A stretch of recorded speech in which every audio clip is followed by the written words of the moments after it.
All right, we're here with LASFS The Panel Continues, and tonight I have Debbie Lynn Smith. She's a writer, and you've also created your own comic book small press. Is that correct? Chimera Comics?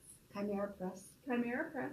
So would you go ahead and tell us about your endeavors with your own company, your own comic book press? That's amazing. Okay, I decided to write my own comic book, and when I did that, I really had to do a lot of studying, and I went to a lot of conventions, and I was appalled that there weren't women on any of the panels that I went to. Plus, I was reading a lot of comics, and there was a lot of advertisements for comics that were anatomically incorrect for women. Yeah. Okay. And so I know. I just decided to go ahead, instead of trying to publish through a publishing company. I wanted to control what was in mine, because I wanted to do a strong female protagonist, realistic bodies, Yeah. a lot of diversity. So I created Gates of Midnight, which I actually had created as a television pilot. And it's about Raven. She's a combat medic, just come back from Afghanistan, suffering from PTSD, and discovers she has to fight monsters on the streets of New York. Yeah. So that was the first thing I created. I used a woman from Brazil to do the pencil and inks, a woman from Spain to do the color, and a woman who lives here to do the lettering. Yeah. And my husband, who calls himself the token male, does all the rest. He puts the books together. Oh, that's awesome. And so we now have 5 titles. I use all women artists and writers. Yeah. And we are having a great time, but it's a lot of work. It is. That's how we met, actually, because right. yeah, you showed me your comics, and of course, I'm thrilled that you are doing this for all of us women in comics, because yeah, I had that same problem looking for an artist. Like, I would go through their portfolios, and I would just look at how they drew women, and it was an automatic yes or no, like, oh, this is a joke. I can't use you. You keep drawing women with these, like, gigantic everything. So, yes, it can be hard to find even the right people to work with. But working with women does make that easier. Yeah, you have a long history, though, of writing to get you to this point of doing your own comic press, too. So, yeah, just tell us a little bit about that background. Well, I made a career as a television writer for a long time. Yeah. I wrote for shows like Murder, She Wrote, Dr. Quinn, Medicine Woman, Touched by an Angel. Yeah. And then I got sick, and I didn't have the stamina to do the television anymore. I went back to what I originally did, which was short stories. Yeah. And so I continued writing short stories. I've written audio dramas for the classic Dark Shadows, oh, cool. Which was so much fun. So that much is fun. You have to do a lot of research for that too, or? Well, I used to work for Dan Curtis, who created Dark Shadows. Awesome. So I already had all the videos. Yeah. It's a long-running series. Yes. For sure. So, and you know, I knew a lot about the characters. I'm actually friends with Laura Parker, who played Angelique. Oh, cool. Yes. That's really fun. So it was a lot of fun. It was a lot of fun. Awesome. And I'm continuing to write short stories and, of course, the graphic novel. Yeah. What do you find are the differences between, like, comic books and short stories or graphic novels versus other writing that you've done?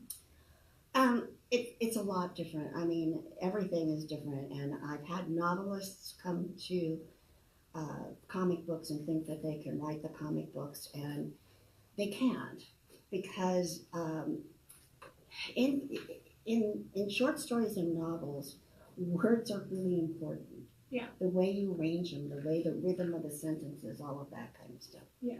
The only thing that is important in that sense in comic books is the dialogue. Yeah. The rest of it, you are talking to the artist. It's so hard to get this through writers' heads. Yeah. You're talking to the artist. You are telling them what you see on the page.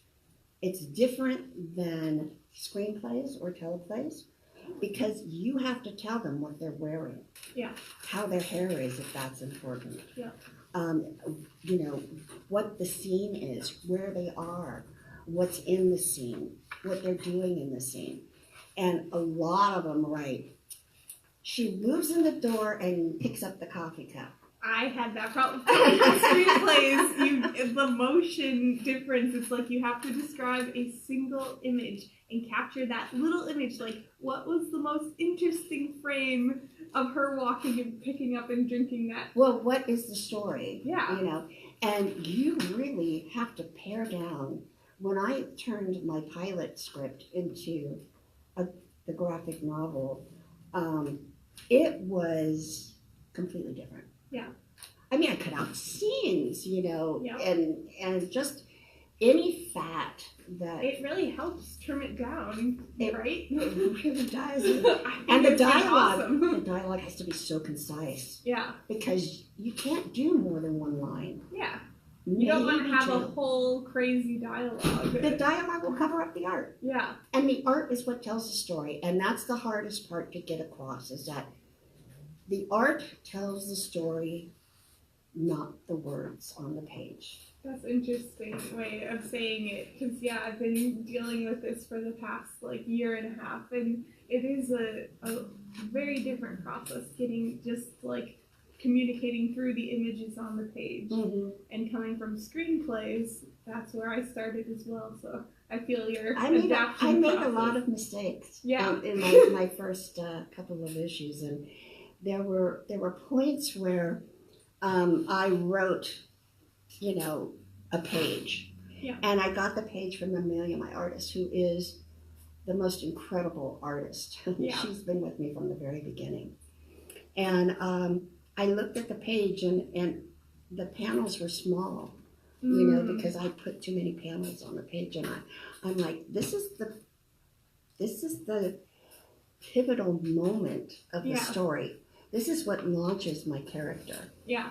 So I had to go back and completely rewrite that segment to make the panels bigger. And she was wonderful, of course. She totally understood. Yeah. She totally got what I was saying. So, I mean, there's mistakes like that, and you're going to make them. Mm-hmm. And you just learn from everyone you make. And I like that you don't have as many rules either, though, because you can have a lot of panels on some pages and a lot less on others that you want to emphasize. So you kind of make up that flow for your own story. That's right. It's kind of crazy. I mean, if you have a lot of people talking about something, put a lot of panels on the page. Yeah. If you have a lot of action going on, you want to see that action. So put less panels on the page. Yeah. How many panels do you find that you generally do per page? The average, I guess, well, not the average, but the most pages have around 5, 6, 7 panels. Yeah. I feel like that's more common these days. Mm-hmm. There could be more, you read Watchmen and there be 11 on a page or something. So it's a difference of today's world, but yeah. But it depends on what's happening on the story. I mean, a lot of times, one of the things that we do is we'll use a 2-page spread. Yeah. Okay. And what we'll do is we'll have panels on it, but they'll make large gutters and everything, and what they'll do is have we might have a cat walking through and you kind of follow the cat footprints, and that sort of thing. Or I'm doing one now called Dragons by the Yard, and we want time to pass and this woman is working with a sword getting proficient.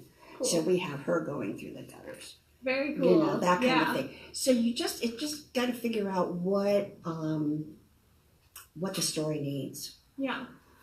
And having come from writing, do you find working in visuals something very different and satisfying? Because comic books, like you were saying, are a more visual medium than what you would just write with a book or a teleplay, screenplay. You're going to have an image-based result in the end, and that's really your vision coming to the page. So Have you been enjoying that kind of? I love it. I was talking with some of your people beforehand about the writer's room. I always love the writer's room in television, and you know, that's where all the writers get together and we bounce stories off of each other and ideas and that kind of stuff. And I've always loved that kind of collaboration, and I get that with you know, our artists. Cool. Our company sets it up a little bit differently. We use Slack. And so each of our titles has a Slack thread, and all of our artists are on there, our art director, of course, Paul and I. And so the artists get to talk to each other. Usually in like, you know, Marvel and those kind of things, the writer writes it and it goes off and the writer never sees it again. Yeah. You know, until it's done. But, you know, our artists get to talk to each other. I get to talk to them. It's a very collaborative piece. And so, you know, I feel like it's all of us. It's not just mine.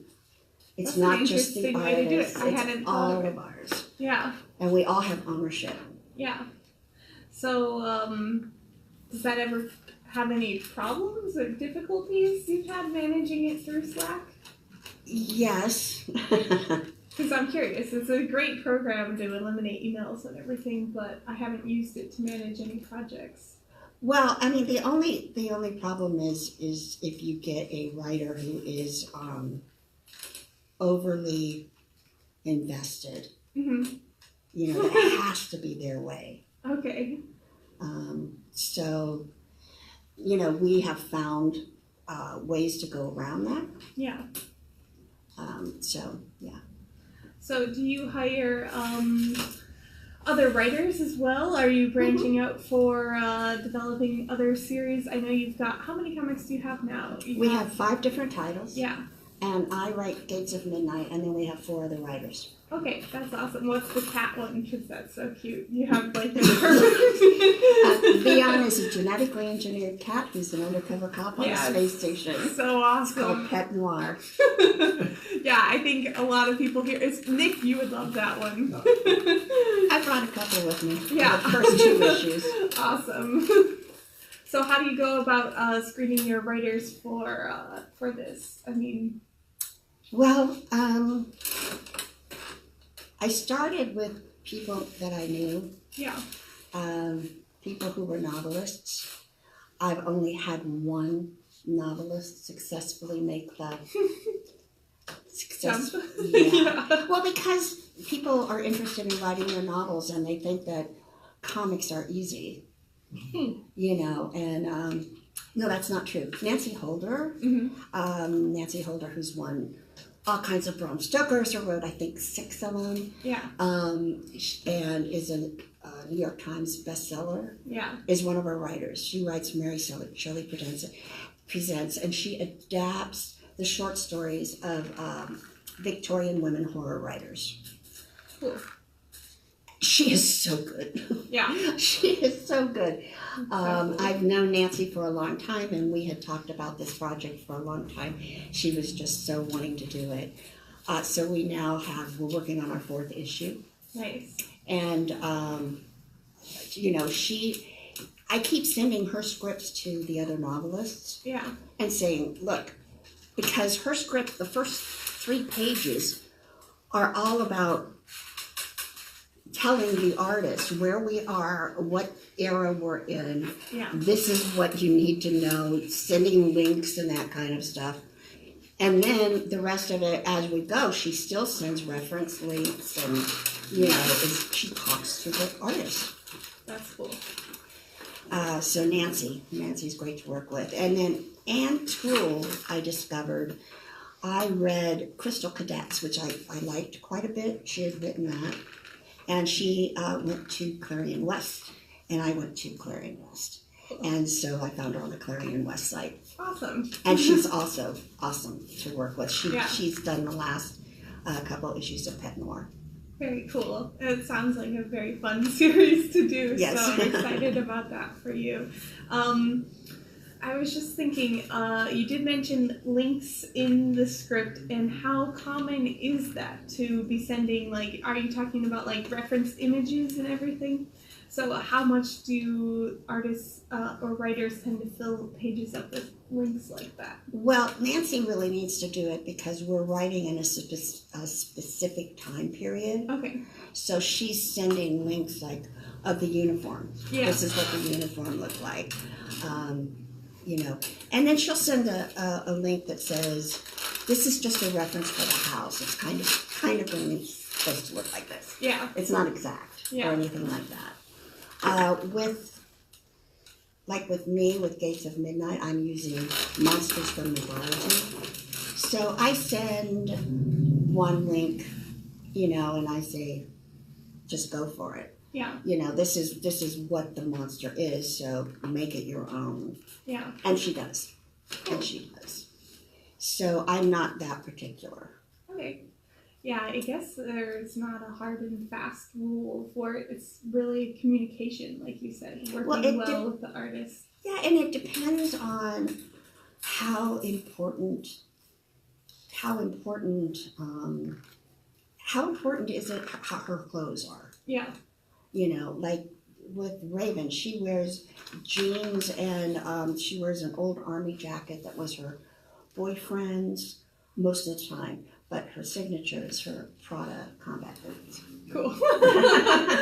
That's funny. I mean, so there's a few things, you know, and then when she gets dressed up to go to a ball or something, I usually pick out a dress. Yeah. Very cool. But other than that, you know, Amelia is so good. Now we have a title called Ivory Ghosts. And it is our one title that's set in reality. It's a murder mystery set against the illegal ivory trade. And it's written by a woman who is a scientist with the elephants. And it's based upon her novel. Yeah. It's very important that all the details in that are correct. Because right now... Very political subject. Well, it's very political, but the Smithsonian's going to carry it.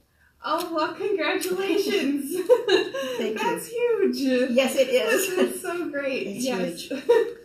It's a very important thing, so I'm glad you're covering, you've got the whole gamut here. You've got historical fiction, you've got monsters on the horror slant, you've got sci-fi, and you've got political... And we've got fantasy with the dragons. Very cool. I love it. What kind of advice do you have for people like aspiring to get into comics? It depends on what you want to do. If you want to write, read incredibly good comics. I mean, I went to my comic book store and I said to Ralph, the owner of the shop, I need to read some independent comics that are really good. Yeah. And he hooked me up with a lot of them. Oh, cool. You know, Saga, Last Man Standing, Why Last Man Standing, yeah. And just others. Yeah. You know, you need to read a lot of comics. I took seminars, online seminars. Cool. Read, of course, the premier books for, you know, for writing. If you're an artist, there's lots of schools out there that are teaching sequential art now. Yeah. Sequential art and illustration are two different things. Yeah. The artist has to know how to tell a story using the panels going across the page, and not all artists can do that. That's true. And what have you found, like, are qualifications you're looking for with an artist? Like, there are so many people out there that if you're looking to try to pick an artist, how do you kind of go about that process?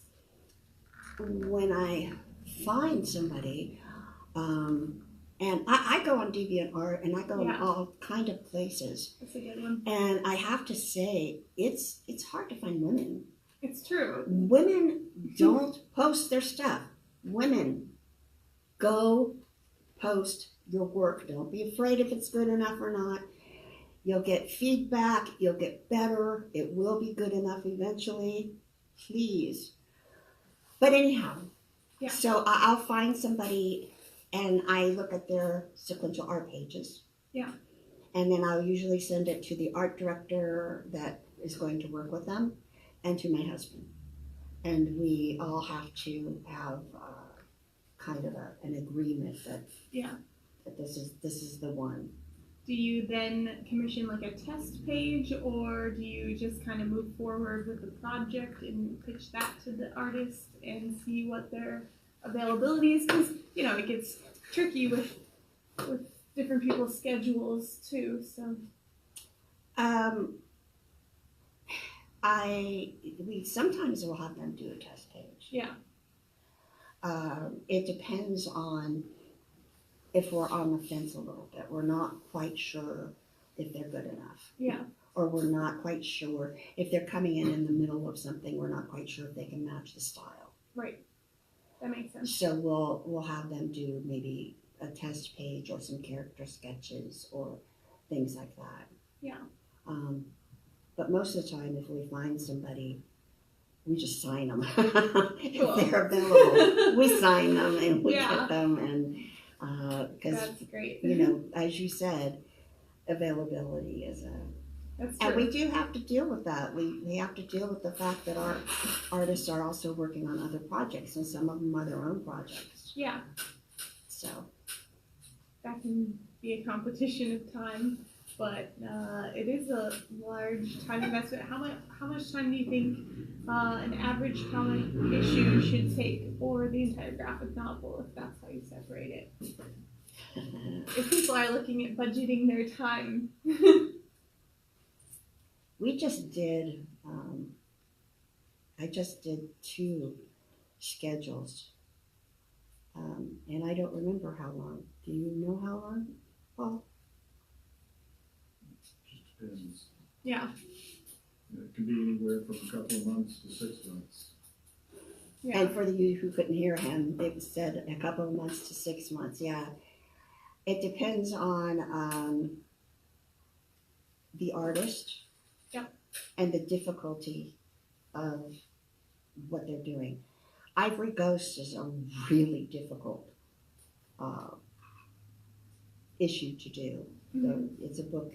The book is really hard to do because it has, you know, it's elephants and, you know, there's lions. Cool. No tigers, but Yeah. water buffalo, and Fun. there's different tribes. There's different African tribes that they're dealing with. It's very specific, Yeah. you know, and it's in Africa. Yeah. So, I mean, it's Fair enough. I can see how that would take some time and research to get the Mhm. details right. So, yeah, I was just wondering if, I mean, you've been doing comics now at this point in your career. Do you think you're going to stick primarily with comics now moving forward for your own personal taste? well, I just started writing short stories again. Cool. I, as you know, I've been sick and Yeah. went through some surgeries and wasn't able to do any writing at all for a while. So it's very exciting to me to return to short stories. And it's very interesting to me that all the time I spend on writing the comic books has really, really helped me Yeah. in writing short stories. It's pretty amazing. That's fantastic. So I'm pretty excited to return to writing short stories, but however, I will still be writing comic books. I love writing comic books. Yeah. And it's hard because running a business, you don't have a whole lot of time.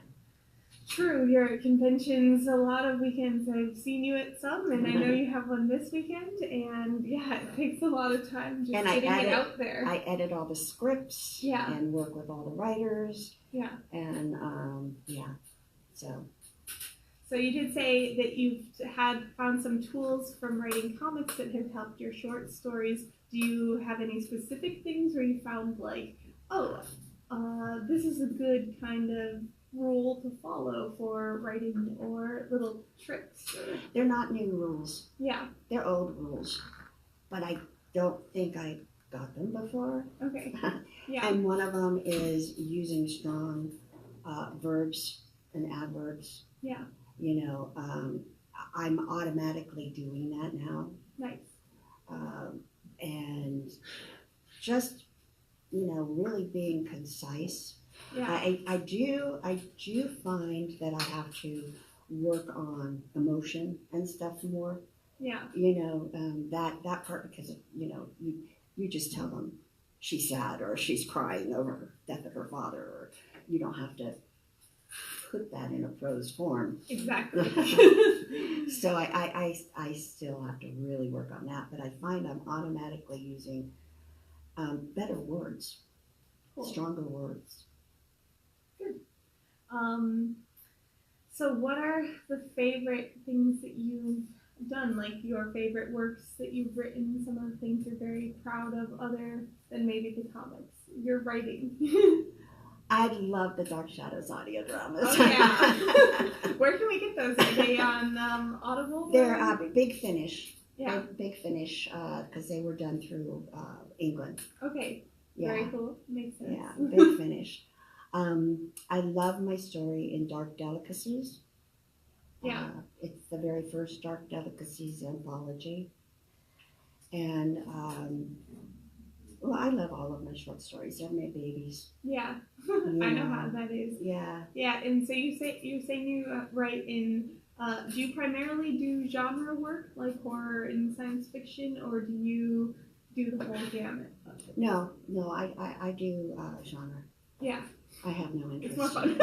Yeah, I have no interest. I mean, I really love doing Gates of Midnight. I love working Yeah. with the monsters and, you know, and bringing attention to PTSD Yeah. and that sort of thing. Yeah.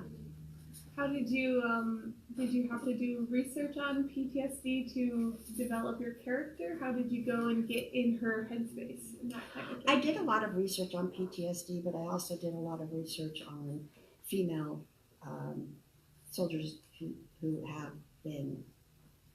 are basically rangers, so they're not called rangers. They're called to the rangers training, and they've been going out with the rangers long before, as combat medics, long before we ever knew they Yeah. were going out in those situations, Huh. and the situations that they face and that sort of thing. PTSD. I used to work for a television show called Tour of Duty, and I answered the fan mail, and I read so much from veterans who were writing into the show, Yeah. and they talked a lot about their PTSD, Interesting. and that's what made me actually interested in writing about it in the first place. Yeah. It really affected me, really touched me, and there's so many people out there who don't think it's real, and I think that's sad. You know, but not only that, I get letters from women who have suffered traumas, Yeah.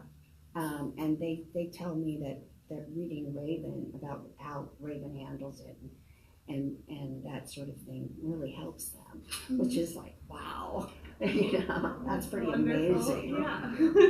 I mean, if you can reach anyone with your art and affect their actual lives, Yeah. that's kind of the goal of any creator. So Yeah, it's so wonderful that you're getting that feedback. pretty amazing. Mm-hmm. So yeah, I just want any kind of insight you have for people, whether it be, again, getting into this career. Do you have anything to avoid doing? Like, if you want to make it as a writer, don't do this. Don't cut corners as a writer. Do the work. Yeah. You know, you have to write. To be a writer, you have to write. I mean, that's the bottom line. Yeah. In any form at all. Whatever form you want to write in, study it. You know, don't think that because you've mastered one form, you're a master of all forms. It's not true. You know, so put your ego aside and start at the beginning. Breaking in, I don't know, you know, I don't know how to break in because I started my own company. you know. That's fair enough. I mean, it's a great way to do it, though. But that, yeah, the one big thing I will tell you is don't ask people to do things for free. That is the biggest thing right now in the industry, and especially in comics. It was very hard in the beginning for us, because when I would talk to artists, the American artists didn't want to talk to me, even though we're a paying market. Yeah. Now, we don't pay as much as Marvel and DC, but we pay well. Yeah. And our artists are loyal to us because of that. Yeah.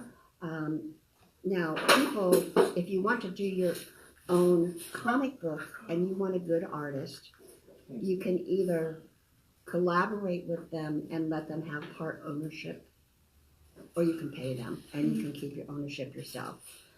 Image is a great market for creator owned, which means you do all of it, you get the whole thing done, and then you send it to Image and see if they'll publish it for you.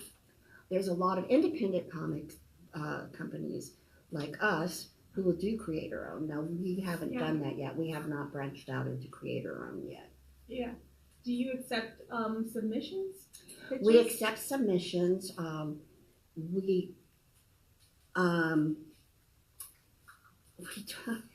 People send us things that are inappropriate. So please read the website first.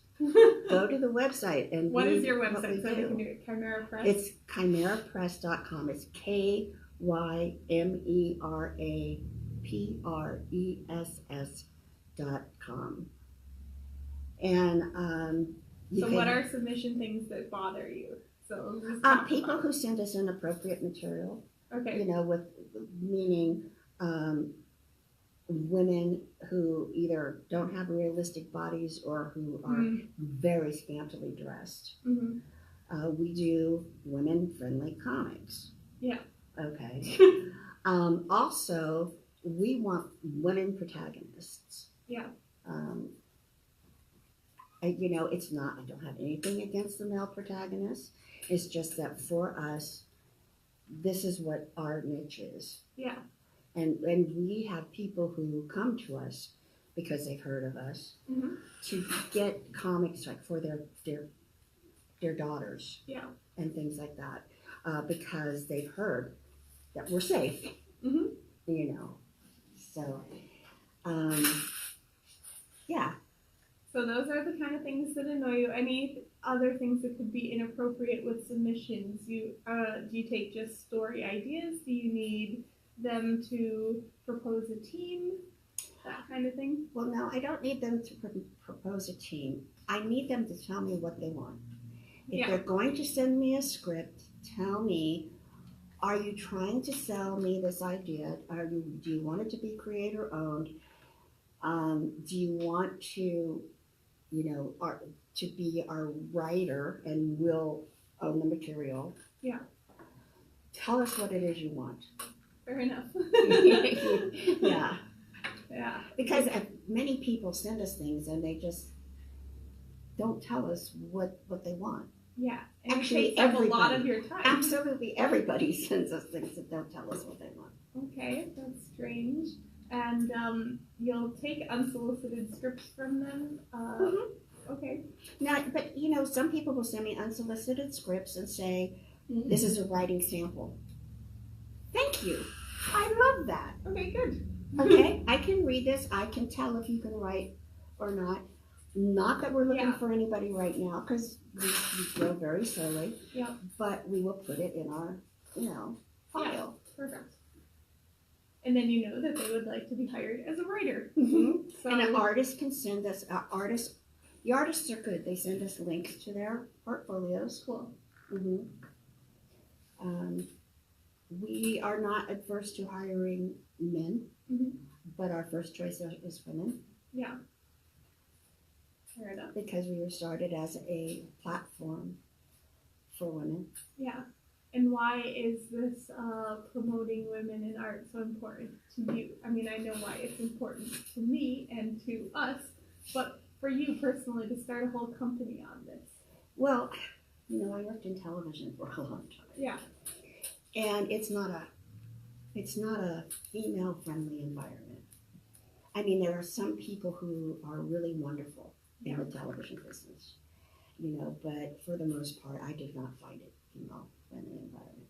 Yeah. And then I get into comics, and I kind of find that same thing happening.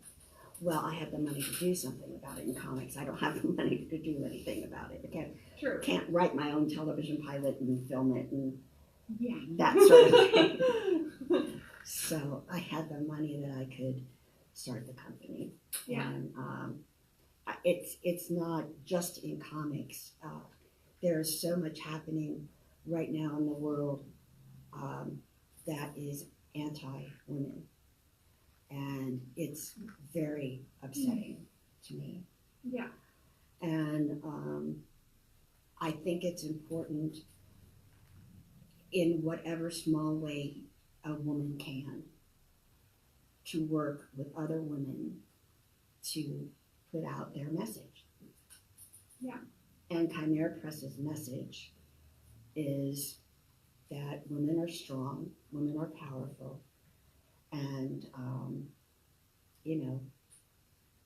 we can change the world.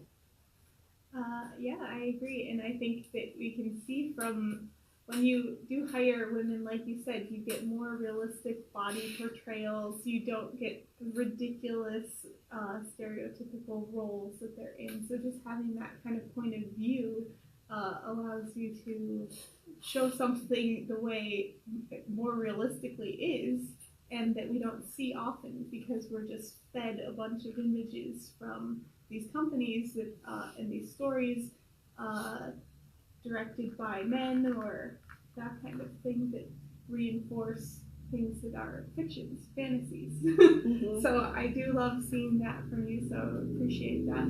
I'm going to open it up to some questions so I don't take the whole time.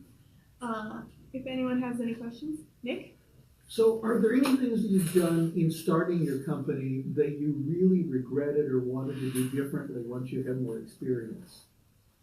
So to recap the question, do you have any regrets from things you did when you started the company that you would maybe do differently now? Yes.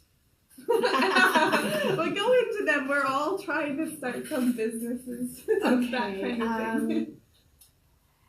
When I first started, I did not have a bookkeeper. And it's essential to have a bookkeeper to keep track of everything. When I first started, we didn't, we would pay our artists and that sort of thing, but we didn't at the very beginning keep track of which project was, with the bookkeeper. We eventually sat down with her and figured out how to, keep the books so that we would know how much we were spending on each artist, on each book, and that sort of thing. So that was something I would That's interesting. really do. Have a bookkeeper and have an accountant to do your taxes.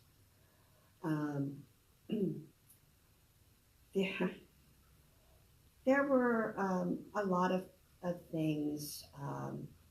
Negotiating without a lawyer. Have a lawyer.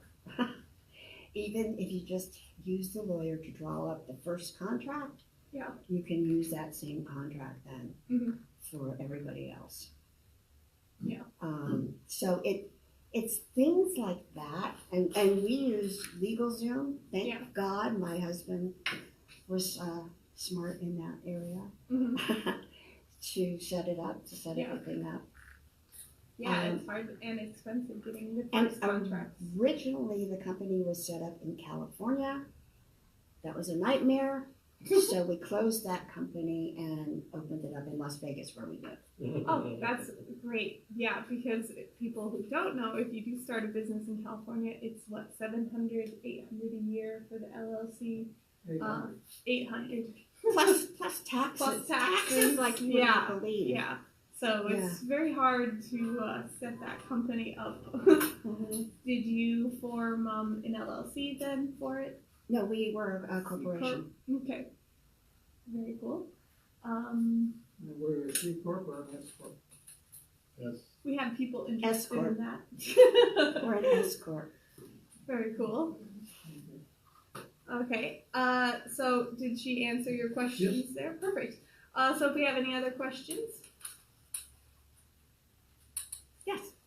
Is there a book and or a website you would recommend to learn the fundamentals of comic book writing? Yes, and I've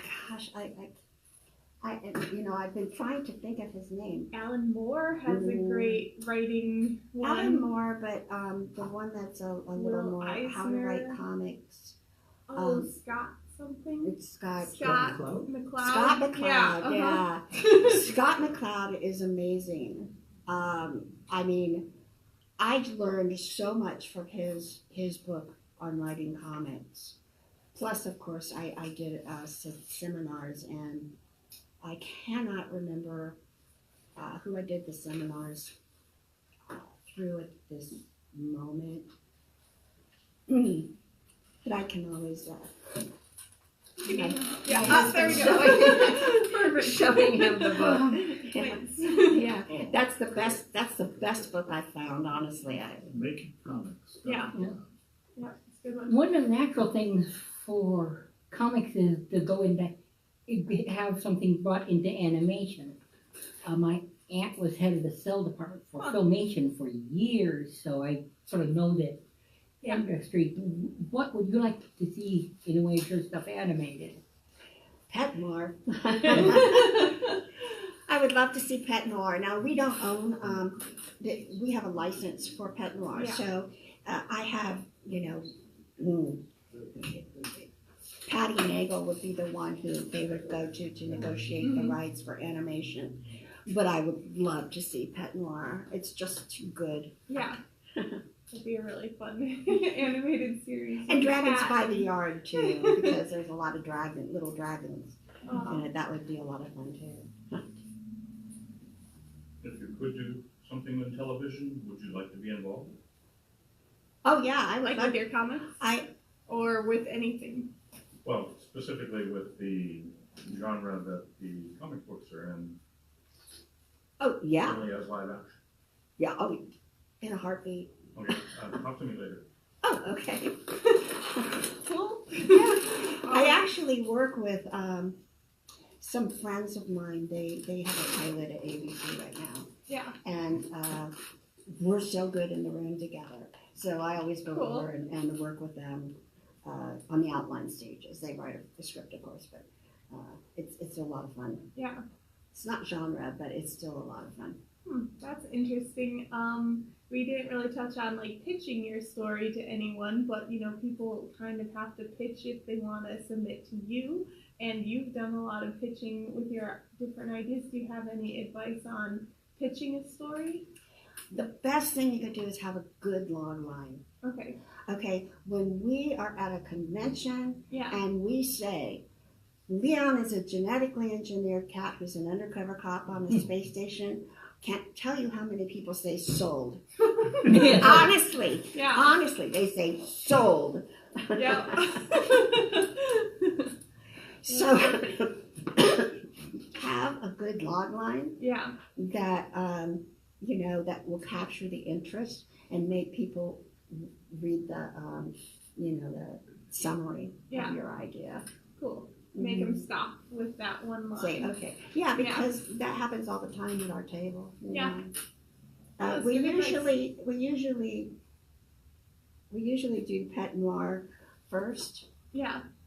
and pitch that first, and then pitch the others because that makes them stay Yeah. at the table. Pet Noir they have interesting stuff here. Mm-hmm. Very fun. Yeah, he was just showing me postcards. So. Oh, wonderful. So we'll have postcards if you want to pick one up after this interview. I think we have time for one or two more questions if we have any. No questions? Well, that's okay. Any parting thoughts for us then?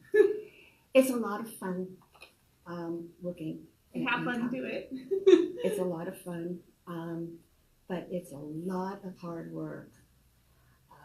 There's, we haven't even touched on marketing, social media. That is another regret, is not having somebody on board from the very beginning who knew anything about that stuff. I still don't know a whole lot about social media, and so Yeah. there's so much that you don't think about when you're putting together a comic book. I had to learn how to do newsletters. Yeah. You can sign up for our newsletter at our website. Mhm. And you can also purchase our books from our website. Oh, good. And we brought some with us if anybody is interested in any of them here. Okay. So, but Wonderful. Yeah, that's fantastic. Thank you so much. We'll wrap it up then so you can come and talk to her. But thank you, Debbie, for being here. It's so good. Great. So see her. See him.